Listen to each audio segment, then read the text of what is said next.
in the golden age of drag racing. Two names became synonymous with speed, innovation, and winning. Sox and Martin. After consistently losing races to his future business partner, Buddy Martin teamed up with Ronnie Sox in the late 1960s to create one of drag racing's most legendary partnerships. While Martin handled the business side, Sox worked his magic on the track, and with the assistance of mechanical genius Jake King, the team transformed muscle cars into quarter-mile monsters. Building on the new Chrysler E-Body platform, Sox and Martin modified a 1970 Plymouth Hemi Cuda to lower the weight and deliver more air to the engine. With its distinctive red, white, and blue livery, and Sox and Martin emblazoned across the sides, this machine became an icon. Although a little rough out of the gate, losing to Bill Jenkins's 1968 427 Camaro at the 1970 NHRA Winter Nationals and the Gator Nationals, the team rallied and put in the effort to fine-tune their machine during the course of the 1970 NHRA and AHRA season. Their efforts proved fruitful with a victory at the 1970 NHRA Pro Stock World Championship, helping establish a legacy that still endures today. This Hemi Cuda didn't just win races, it won hearts, becoming one of the most recognizable and beloved machines in drag racing history. A legend, Ronnie Sox. Sox and Martin, powered by King's mechanical genius, proved that with skill, dedication, and a little Plymouth muscle, racing legends are born. Oh, give me a home where the buffalo roam, where the deer and the antelope play. If you didn't have Mark Warman, you'd have to invent him. How did I get here? And the skies are not cloudy all day. I have no idea why my dad is crazy. It's not easy being the #1 painter. Mark hates everybody. He always has.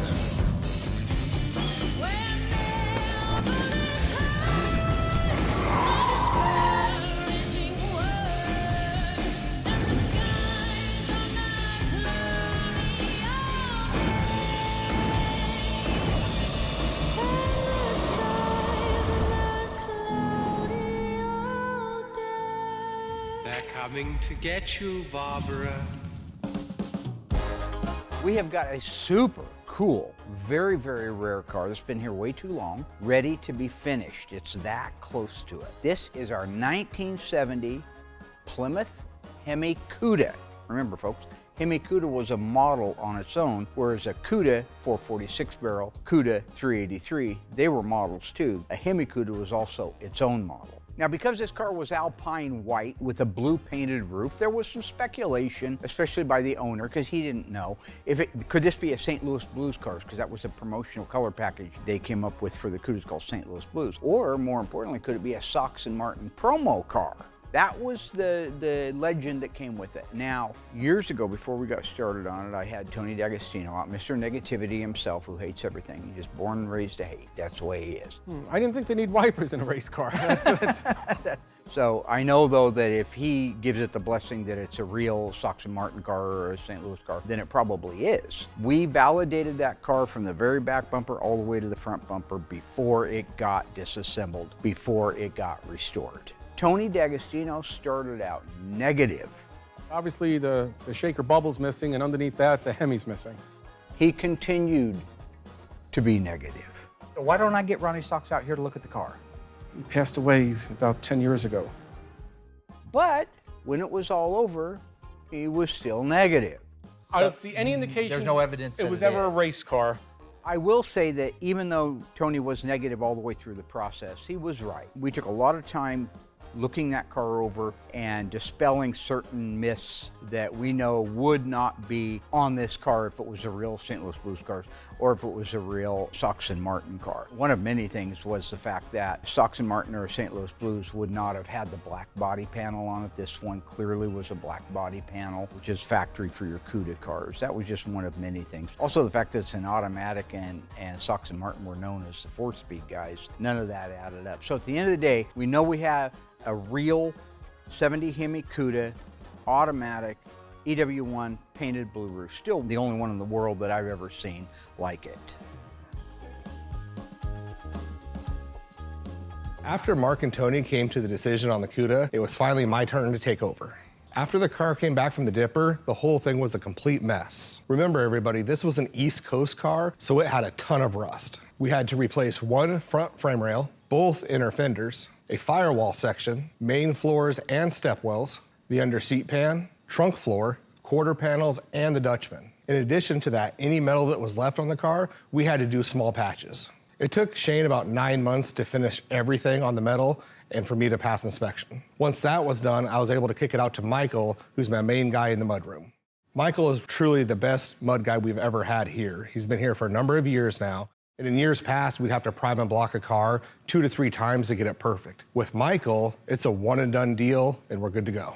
So once I got the car, it was time to jump in on it and start the paint work. And I'd like to say my job is like super easy, which it is, until Mark jumps in on it. What's one of the things he does when he gets ready to paint? Before he paints it, what's one of the key things to do? Is it to remove thine-eath? Well, he waxes and greases it. I want you to say, I will always remove thine-eath. So in this case, he jumps in and starts messing with Count Chocula, who's my helper, and he's a really good helper. But Mark jumps in on his foolishness and starts talking about finies, and that's not even a word. Once all that foolishness was done, Count was able to get back on the car, jam it out, and he did a great job. Remember when I was trying to paint the roof? Went blue, car goes white, everything's going great, and then here comes Mark. You mind if I just double check the moldings real quick? We're behind this inside the car, but we're about ready to paint. Okay, what's that over there? Despite Mark's best efforts, I was able to get the roof painted and it came out beautiful.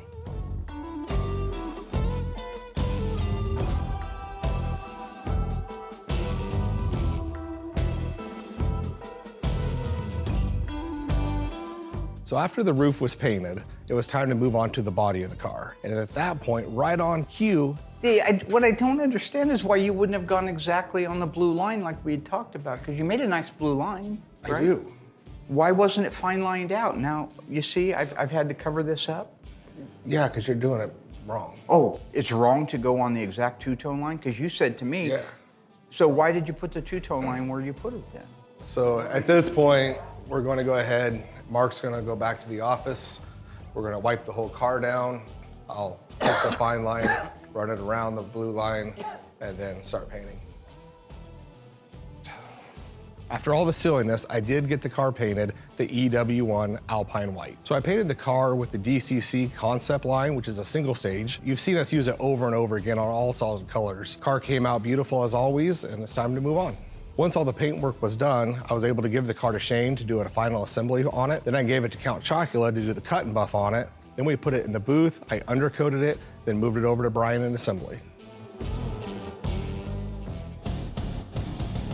After the break, The engine for the Hemi Cuda came to us completely built out. I didn't have to assemble anything. Now we have a rolling car that we can do the final assembly on. He's having us help install an exhaust system. It's very tricky and it's easy to make a mistake. So this only becomes a problem when Mark shows up. Oh God, where's a 1/2-inch impact? Somebody has borrowed it and not returned it.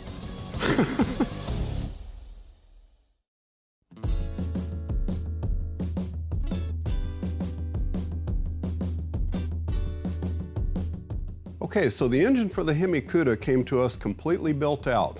I didn't have to assemble anything. So really all I had to do was dress it out properly. What that means is installing the correct carburetors, plug wires, fan belts, and all the other assorted items that make the engine a correct build for the car.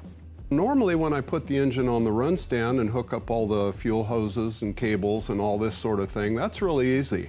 So this only becomes a problem when Mark shows up. Hemis like fuel, don't they? Yes, they do. Nice. Look at that. Ooh, I don't like that. Let's try it again. Pretty good initial startup though, pretty good.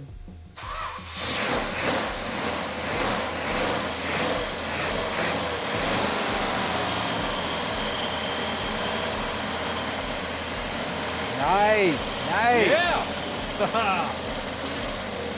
So once I get the engine running and dialed in the way I want it, then it's time to build out the front suspension, the rear end, and the rest of the drivetrain so it'll be ready for install.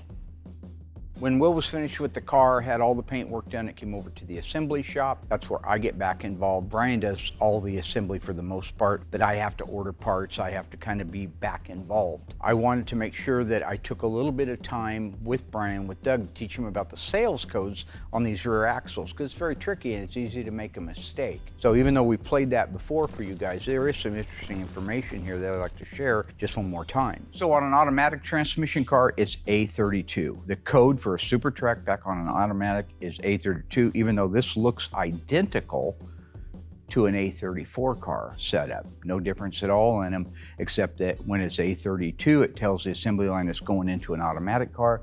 When it's A34, it's going into a 4-speed car. Okay, now what exactly is Super Track Pack? With Super Track Pack, you'll automatically get 10-inch rear drums, Okay. which we have right there. You'll also get mandatory power front disc brakes. Okay. Whereas if it was an A33 car, say it was just a track pack, 4-speed car, you could get 11-inch drums, manual even, all the way around. So the Super Track Pack is the axle package to have. It's going to give you the 410 Dana, it's going to give you power disc brakes, max cooling. All of the Hemi suspensions have the heavier bars on them, torsion bars, so the 780 and the 781. Also on a Dana, there are always 3-bolt pinion snubbers. Okay. And you can't mistake a Dana because of the 10-bolt rear cover. Right. All right. So we're ready to put this in? I think so. All right, let's take some nuts off and get this thing rolled around. All right.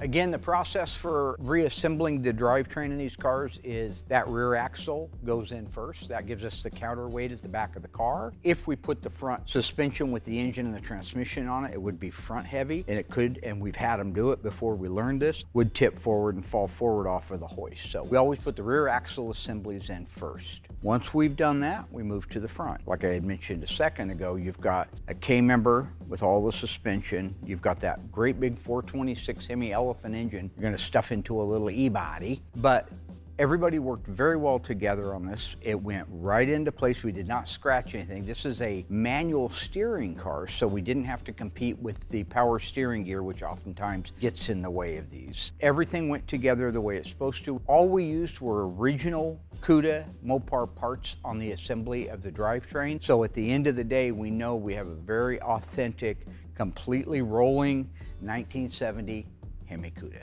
Doug and I and Brian worked hard to put the rear axle assembly in it. It went in smoothly. That's because we have those components built out ahead of time. Same thing at the front. Once you have that rear axle in, you can move to the front suspension, which is your K-member and your Hemi and your automatic. Very tight fit. You have to be very careful, very patient, but they went in without scratching anything. We made the final connections on it. Came out very good. Then we were able to put wheels and tires on it, and now we have a rolling car that we can do the final assembly on.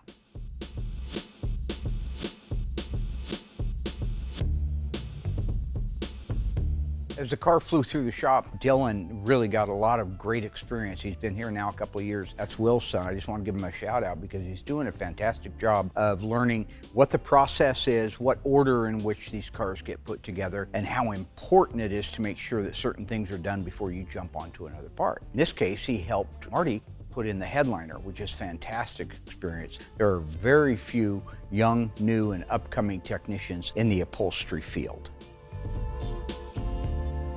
Dylan and Brian did a great job of putting the dash, the door trim panels, the rest of the interior, the console, the heater, the electronics in it.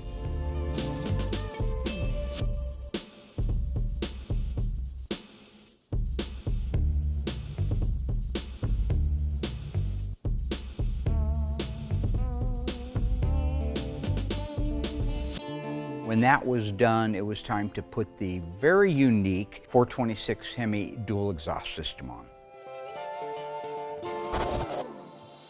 I have 4 windshield wiper motors here sitting in front of me. One of them may be right for your car. You want to know how to find out? Stay tuned, and after the break, I'll tell you.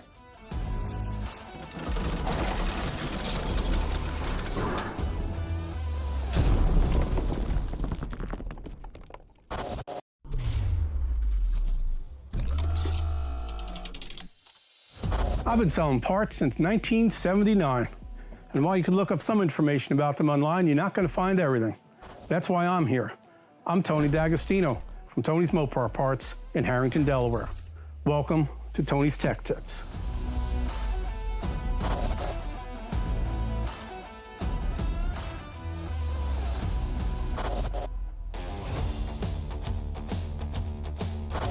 On my left, I have 2 2-speed wiper motors.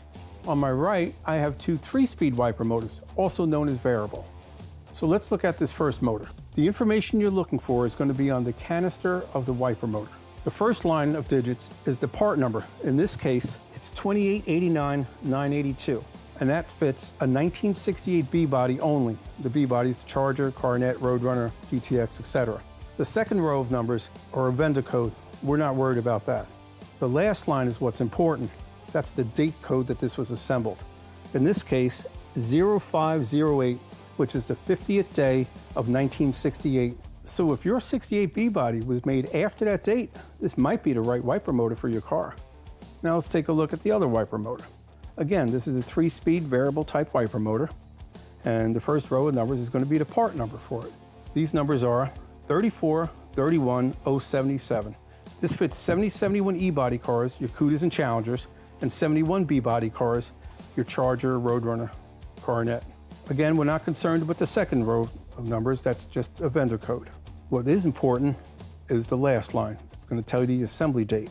The date code on this motor is 2799, which means it was assembled on the 279th day of 1969, which is perfect for an early build 1970 car. So now let's take a look at some 2-speed wiper motors. These were standard on cars. The 3-speed variable was the optional or upgraded wiper motor. Let's take a look at this wiper motor. This one's already been restored. The information we're looking for in this case is not on the canister, but on a tag that's screwed onto the wiper motor. The first thing we're going to look at is the 7-digit part number, which tells you your application. In this case, 3431533, which means this wiper motor fits all 72 B-bodies, E-bodies, and also C-bodies, believe it or not. So this was a pretty universally used wiper motor. Let's see when this one was made. Again, it's 4 digits. This tag does not have a vendor code on it, so this made it easier for us. You just have the part number and the date code. Let's look at the date code, 2071.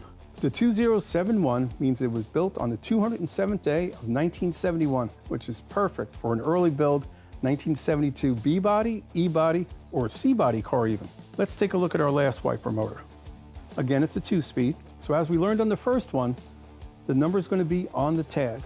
In this case, the 7-digit number is 3431606, which means that it fits a 72 and 73 B-body, E-body, or C-body car, making this wiper motor more universal than this 1-year-only wiper motor. Next thing we're going to look for is the date code. Let's see what we have. 1712. So the 171st day of 1972. So this would be good for a very late 72 build car or a very early built 73 car. So that's how you make sure your wiper motor is the correct one for your car with the correct date code. Thanks for watching this episode of Tony's Tech Tips.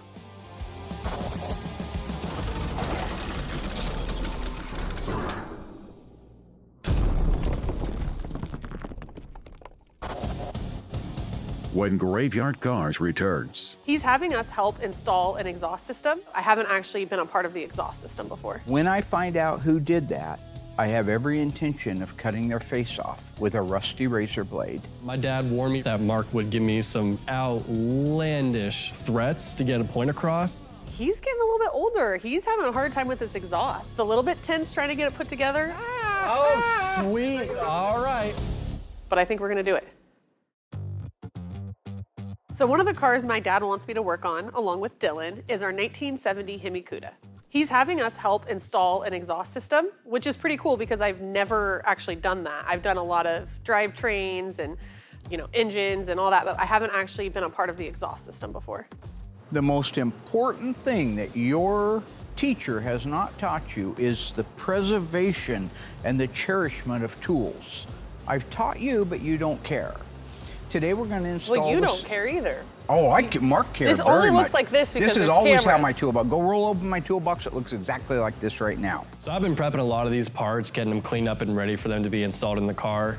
It is nice because now I'm actually getting the chance to get everything put in and installed, and I'm also working with Alyssa, who I've known my whole life. I've known Mark my whole life, and it's kind of just a nice moment for me to be able to work with them, and they get to see my work, and I get to see how they work.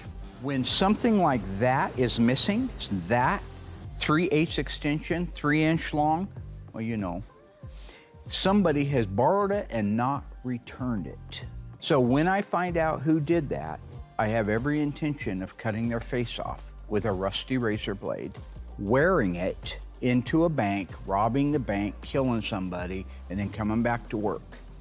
Okay? Okay. So when I first started, my dad warned me right off the rip that Mark would give me some just outlandish insults or threats to get a point across. I never really understood that until today. You know, a huge point, and I don't mind making it over and over in whatever fashion I have to. Tools are your ability to get something done. Lose them, drop them, forget where you put them, leave them dirty so they're greasy and they slip out of your hands. All those things are the sign of poor workmanship. You cherish those tools. They should look exactly the same when you're done working with them as the day you bought them. I believe and I hope I got my message across, and I apologize for any unsavory threats I may have made. Okay, we have all of our sockets, we have everything, we have pry bars. If you guys are ready, we can go into there and get started. Okay. All right. All right, so the most important thing when putting the H-pipe on is the nipple right at the top of the right-hand pipe. That's the heat riser tube that bolts in the back of the engine at the top. The problem is, theoretically, you should put the exhaust on and then set that down on there, but you'd never get to the back of it. They're a pain in the butt.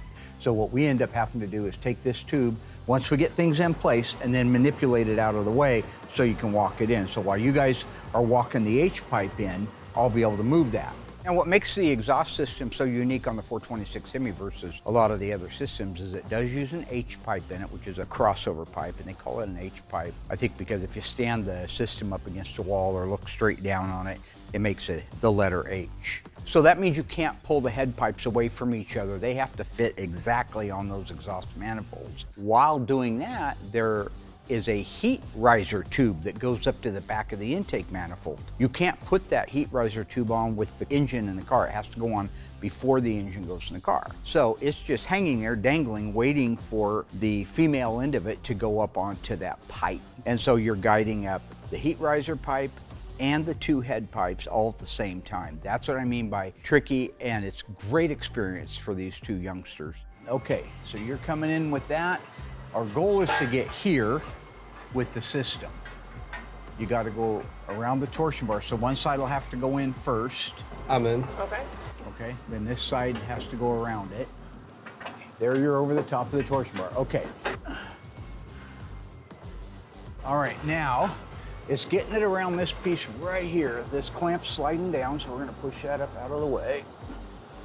Okay, I'm gonna have to move that pipe a little bit with a pry bar, which is what I sort of thought. Okay, let's see.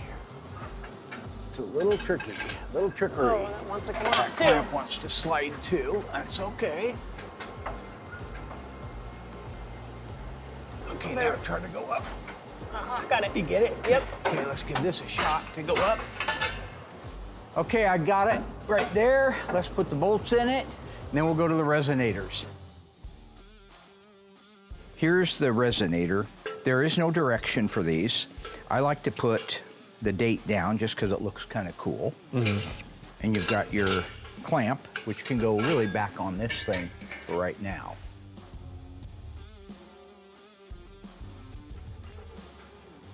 Oh, I see that was being stubborn for some reason. We do have a rubber mallet, or should have a rubber mallet.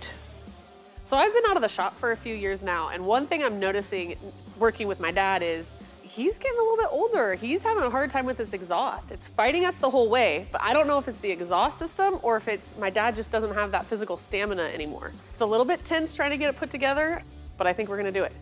Stamina?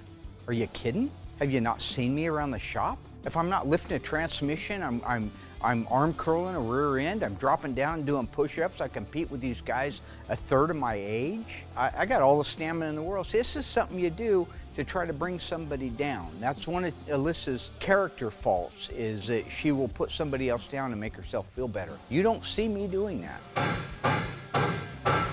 There you go. It looks like it's moving now. Like you had to get over something. There you go.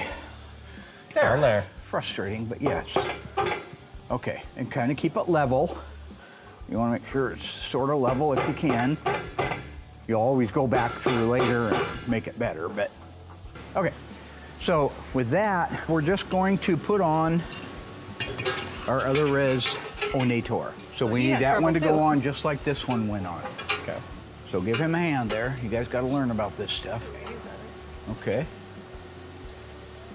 Oh my. Do you want me to hold that? Just gonna see if he wanted to put that on there first or not. He's got this. Oh, yeah. He's doing good. He's doing fine.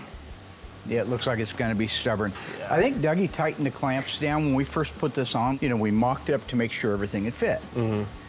And I said, don't tighten it down because once you do, it shrinks that metal and you're screwed. And he did anyway and said, wah. Why am I getting drug into this? And why would I say wah? Wah is not a word. I might say what or why, but I would not say wah.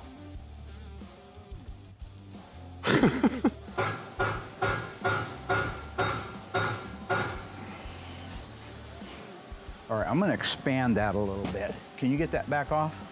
Any chance in the world? Yeah.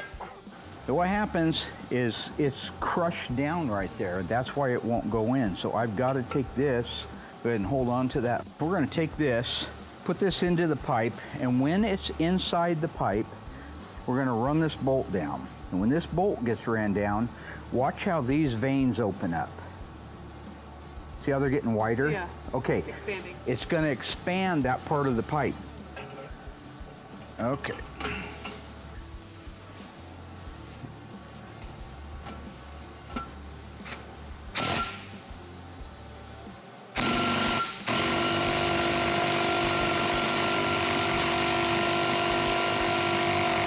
And that pipe is tight, so I'm gonna get a bigger gun. I'll be right back. It looks like it helped. It didn't hurt, but it didn't get it where I wanted it. Oh God, where's a 1/2-inch impact? Whoa. Thank you, Dougie, for tightening down the clamps on that and making our filming really go bad. So it seems like the install is going pretty good. Mark did point out that Dougie may have tightened the clamps a little bit too hard on the resonator and left a little bit of an indent on them, making it a little bit harder for it to slide on. But other than that, it's going pretty smooth. See how those walked right out of there now? Mm-hmm. You guys see that? That crease is gone. So we're gonna back this off now. And let's try to put that pipe back on there again. It did take a while because we had mocked the exhaust on and they got slightly over tightened earlier. And all that does is it crushes down the pipe. And even though it's just a little bit, that's what was taking so long for us to get the mufflers, resonators over axle pipes and all that in place. We had to expand them back out again. But once we did that, we were able to put the system into place. Upside down. Oh, sweet. All right. You told us there's no right or wrong way. Look at that. Look at that. That's what happens when the tray comes to town.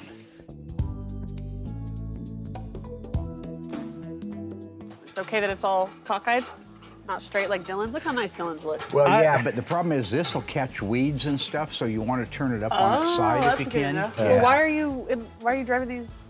What are you four-wheeling them? No, but if you drive them anywhere, I mean, what if it was a cat? The cat made it all the way through to that muffler. Well, you know about that. You kill cats, so.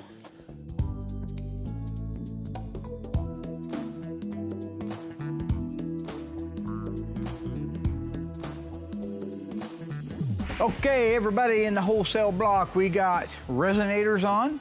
resonator hangers. Is that true? Why are you That's guys true. just standing out there like a Jehovah's Witness in the hallway?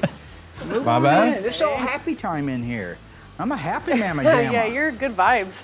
Oh yeah, I'm a real positive. Real positive. Okay, so we know this clamp doesn't need to go here because it's already got a clamp there. Right. So this will be at the back for The muffler.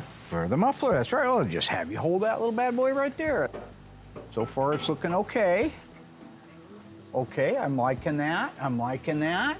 Okay, so if you'll notice something on this, you guys, see how this tailpipe is hugging the fuel tank here? That means that the inlet for the muffler would have to be offset. So that's going to allow this to go up into place like that and have the right offset and still clear everything.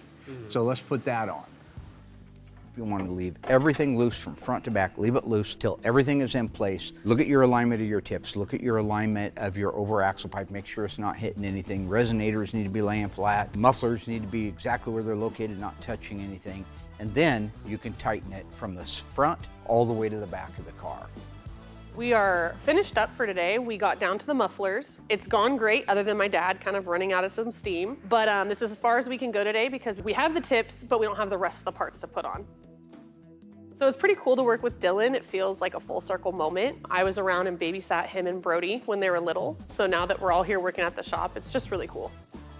I had a blast learning a lot and being able to do a lot and see from my own eyes. It is nice because now the rest of the build should go pretty smooth. We still have a little bit of extra pieces that need to go on, such as the exhaust tips, the valance, the bumper. Once that goes on, we should be ready to fire the car up in no time.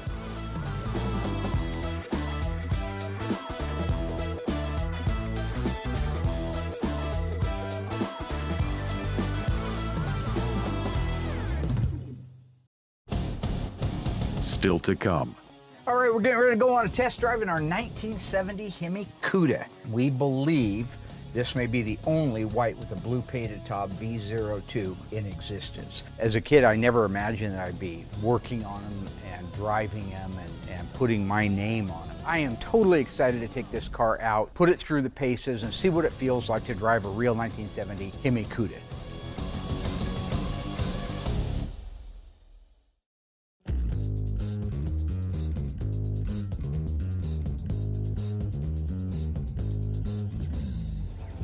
After we finished the exhaust, it was literally just a few little items had to go back on the car and it's ready for a test drive. But before we do, very important to appreciate when you see something in its current state and say, oh, it's beautiful. I want to take a minute and look at our final glamour shots, we call it, of the car sitting there in the shop.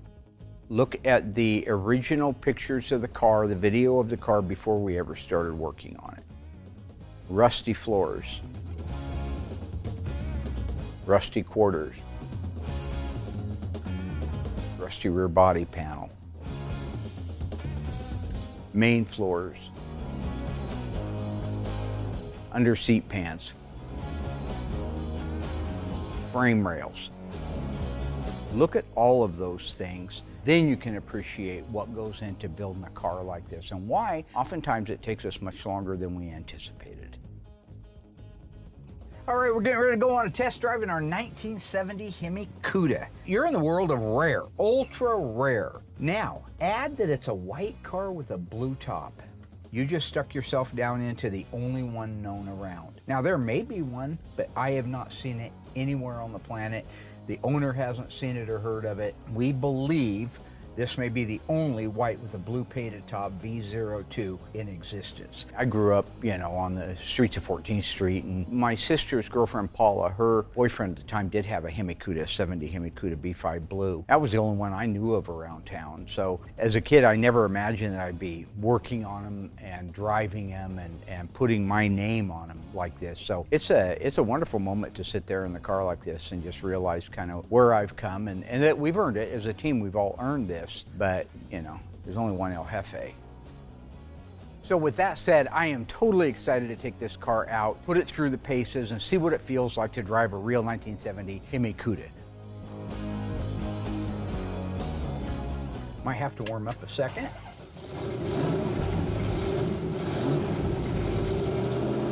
Boy, that sounds great. Listen to that. The owner wanted to keep this car very original, so it did not get a hockey stick stripe that was deleted from the car. This one doesn't have it either, but the car is nice. It's got a rally instrument cluster, which was optional, rim blow steering wheel, and I believe a 6-way seat. Almost forgot that. Those are nice options on a car, and of course all Hemi cars got a shaker hood on it. I say let's get ready to roll. Normally when we take these cars out for a road test, I will kind of, what we call in the business, facing the fourth wall here, is I will power it with a lit. So this is my lit interview, all the nice pretty lights you see everywhere. And I would say, oh, it was great when you went over the bumps, it didn't do anything. When you turned left, it was this. I'm just gonna shut up, which is hard for me to do, and let you enjoy being on an official road test. First time on the road in 35 years for this car, and the first time in my life. All right. Boy, this is a manual steering car, and I'll tell you, manual steering cars are hard to turn unless you're moving. If you're moving, they're not bad. Dash lights, check, got them. I've already done a systems check inside, so I'm just making sure I can see the dash lights out here. Left turn, it is working. The indicator on the dash is working, and the one on the fender. It is an L31 car, folks. It did get turn signal indicators. Right hand turn signal indicator, right hand indicator on the dash working. We have fantastic oil pressure. System's charging great. We're still very, very cold. Temperature has not warmed up there. The clock, we had it digitized. So we took out the original analog type movement and we put it not digitized. Whatever it is where it just sweeps constantly. It doesn't tick. I'm not very smart with that kind of stuff. Okay. Console, beautiful. Shifter. Great. Radio.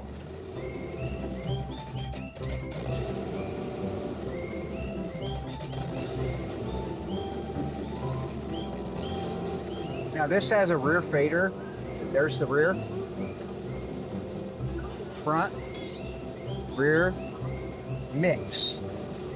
Okay, we're gonna pull out on the road. I think she's just about warmed up now. Here we go.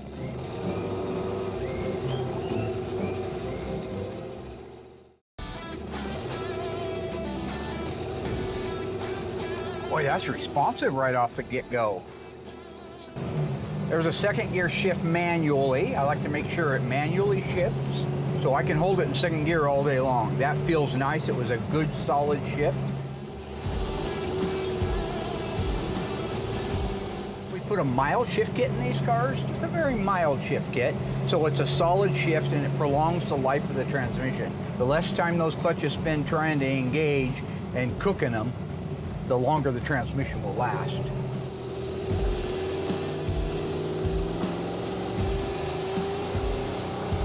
Nice shift, gonna go into drive. I think I'm gonna go into drive. Oh, that is drive. All right, doing about 45 miles an hour right now. Listen to that, listen for a rattle. No rattles.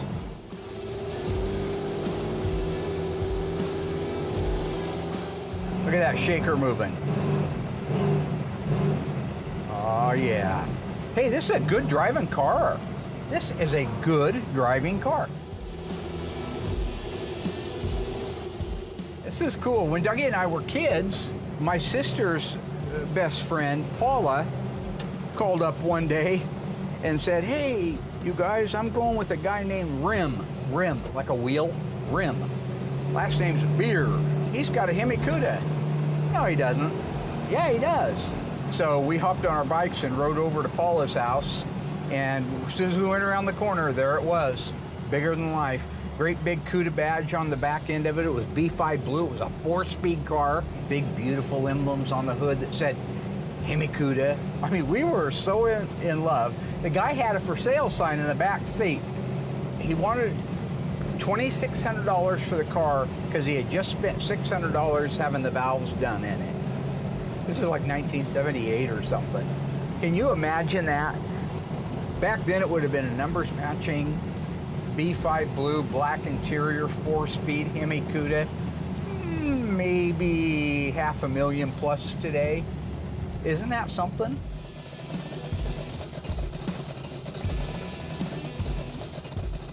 This has got a nice idle to it, nice cam. Now I'm going to show you what I mean by non-responsive manual steering.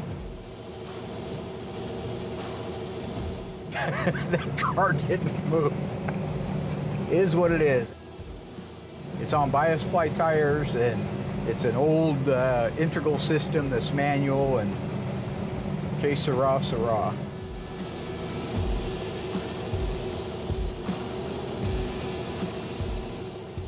Ashtray, check. Oh, hey, I got a problem here, folks. I got no cigarette lighter. It is not working. If I push it in, it pops right back out. Simple enough thing. This is an A01 light group car, so it does have an ashtray light you can see right there, which is super cool. Glove box light, has a delayed timer on the headlights, all kinds of cool stuff.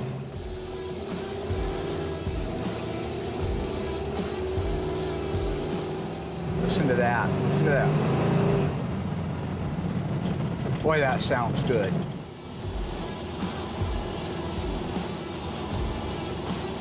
We're getting ready to go over railroad tracks. Listen.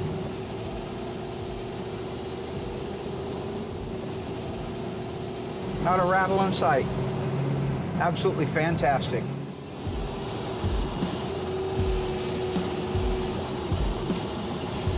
An initial voyage on something like this, when it turns out that you don't have to go back and fix anything except the cigarette lighter that's not working, that is a score, that is a win, that is the way it's supposed to be. Fantastic job, everybody. Fantastic job. I could not be prouder of my team. And what a beautiful car. What a beautiful car to send home. I know the owner's super excited. He's given us a ton of time. We're over on all of our cars, like I've said for years. But when you have an owner that's willing to wait the time and support you and not put you down and try to make you feel bad, it really makes you want to just do that much better. I want you to hear that cam.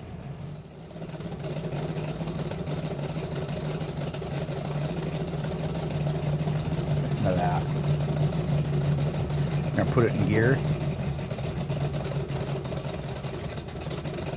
That's the sound of music. Well, you guys were there. The car ran and drove great. No squeaks, no leaks, no rattles. Everything went well. So loading up the car now in the truck. It's heading east about 3,000 miles. I think it's going to New Jersey. It's saying farewell to an old friend that's been here for a long, long time. But I am glad because the owner has been a saint. He has given us all the time we needed to do this car. Thank you, Bruce. You rock, dude. I look forward to getting the feedback on what he thinks of the car. Sayonara, little 70 Hemi Cuda. Hasta la vista, baby. That's Terminator, wasn't it? Yeah. Hasta la vista, baby. It doesn't matter, the car's done.